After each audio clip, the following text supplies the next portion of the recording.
Pinasok niya ako sa ibang organisasyon kasi nga ang mga legal fronts ng CPP and PNDF that time ay hindi pa recognized ng university. So one of the legal fronts na hindi pa recognized is yung Gabriela Youth at yung anak bayan. So dahil babae ako, inintroduce niya sa akin ang Gabriela Youth. So una, I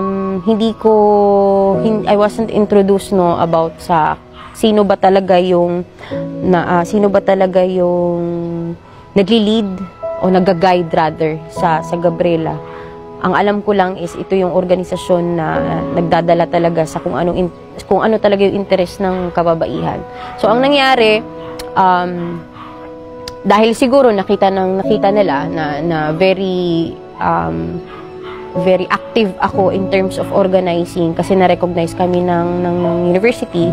So, dumami kami, nakabuo kami ng UP Mindanao Gabriela Youth Chapter. So, dahil doon, lumawak kami, pumunta kami sa ibang mga universities, nag-recruit, nag-organize, ganito, ganyan. Hanggang sa di kalaunan ay naging inintroduce sa akin ang Makibaka, yung underground mass organization ng kababaihan, yung malayang kilusan ng bagong kababaihan ng Makibaka.